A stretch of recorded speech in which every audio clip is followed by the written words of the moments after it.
Hey everybody, BeyondDrewTV here. Welcome back to the channel and welcome to the beginning here of a new series where we're going to be doing similar to our habitat build series here. This is going to be a implied habitat build series there. So if you don't know what that is, this idea kind of originally stemmed from Mr. Stan Wolf there in his Pine Creek Zoo series that he has going on, where he's built a few implied habitats where there's animals.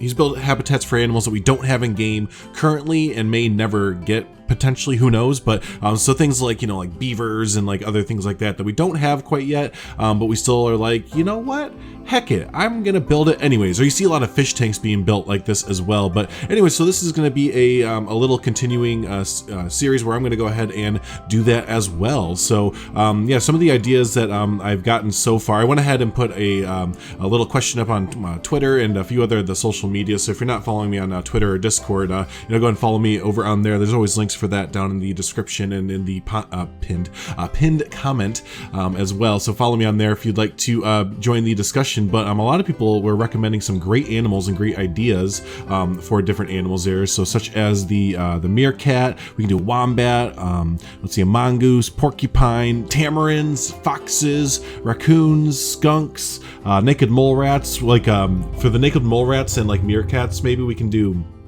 like a wall of dirt, basically. I think if you've been to a zoo, you may have seen this, but like a wall of dirt, and you can see the tunneling that the naked mole rats and them do and stuff like that. And then we can look into like small cats like ocelots and stuff. So those are some of the great ideas that a lot of you in the community commented with and came up with the idea for. And someone even mentioned Super Fiend. He mentioned extinct animals. We can do like mammoth habitat and dodo habitats. But anyways, yeah, the whole thing of this again came from Stan Wolf. And just if you look at real zoos there, a lot of the animals that you see are kind of your, I guess you'd say, in-betweener animals, where it's not, it's like a lion and a polar bear and a bison, those big kind of e-ticket animals, I guess you'd say there. But a lot of times you'll have these little like bird cages or small little reptile exhibits, or, just these little one-off habitats that you see, that kind of the filler animals almost, I guess you'd say.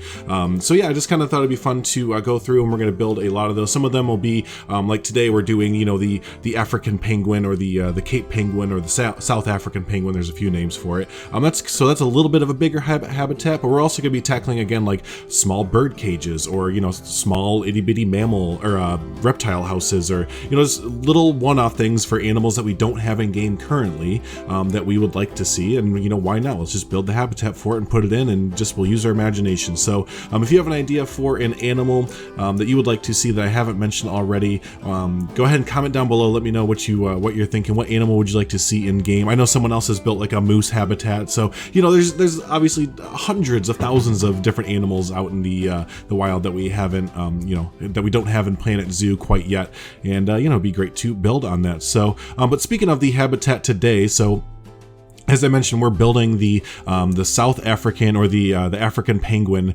habitat today, and I thought this would be great because everyone's always mentioning penguins and stuff like that as an animal that you would love to see. So and that'd be great. Let's, go ahead and build up a small little habitat that, everyone can go ahead and throw into their zoos and stuff like that. So, yeah, a little bit of some facts about the African penguin. Again, as I've mentioned a few times here, it also goes by the name of the Cape penguin, or the South African penguin as well. It's confined to the South African waters in Africa, obviously. They are pursuit divers and feed primarily on fish and squid. And unfortunately, they have become endangered due to human activities such as oil spills and a lot of different historical things where humans would get the eggs of the penguin, and they would smash the eggs and I think cook the eggs as well and stuff like that. But some weird historical things with that was going on as recent as the 1970s. So yeah, again, unfortunately, they are endangered at the moment, which is a lot of the reason that you'll see them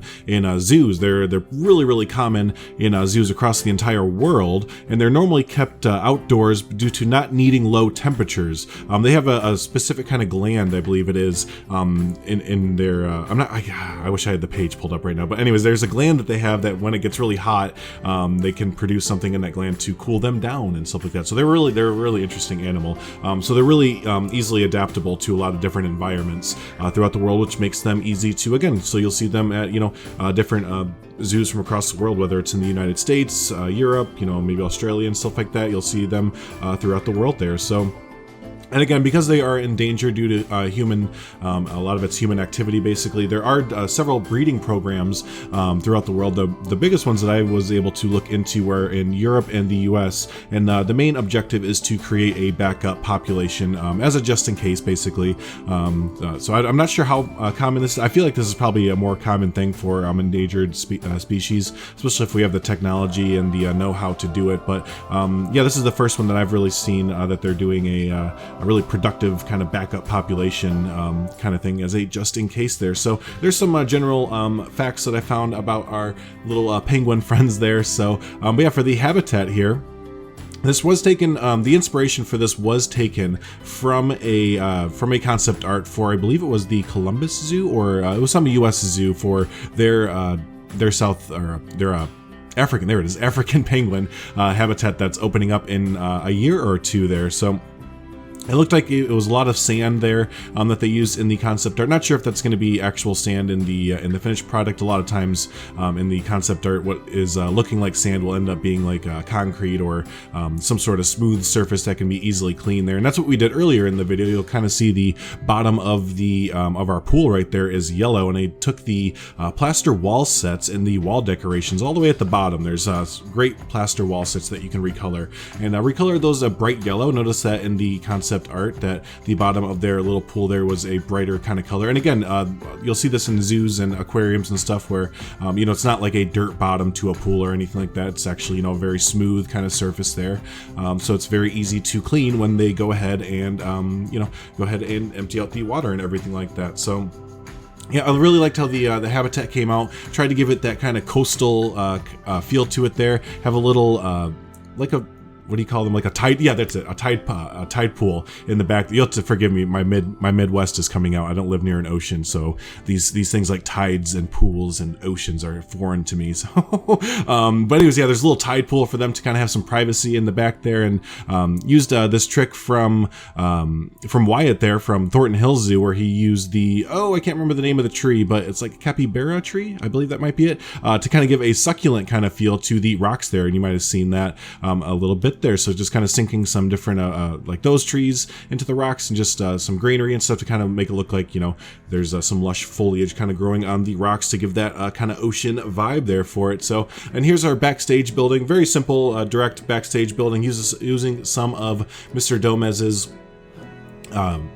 HVAC sets here, and making a little a little security door or whatever, a maintenance door to get on up there if you need to fix the HVAC. But yeah, it's a great little set that Mr. Domez has made. If you're not following Mr. Domez on the Steam Workshop, go ahead and type his name in on the Planet Zoo Workshop. I use his stuff all the time. He just has a bunch of, as he puts it in one of his stuff, he literally has a set called Pile of Crap. So he just has a bunch of really useful random junk and random stuff that adds just another layer of detail of realism. But anyways, the video is actually rapidly approaching to be done there. I just noticed, holy heck. But there's gonna be a little cinematic at the end there, kind of showing off the finished product there. So go ahead and stick around for that. Just gonna be a little fly through there. But yeah, don't forget, hey, comment down below. Let me know what what other animals do you want to see in the future here for our little implied habitat builds. There's also gonna be a link in the pinned comment and the description for the 2 blueprints. There's 2 blueprints for this, so you'll have to kind of line it up a little bit. It's a little bit tricky, but I think y'all will be able to get it. I'll post some helpful pictures, hopefully, to kind of help you out there to get it there. But yeah, let me know down below what more animals would you like to see, and yeah, until the next episode there of the implied habitats and stuff, y'all have a good one. Thanks so much.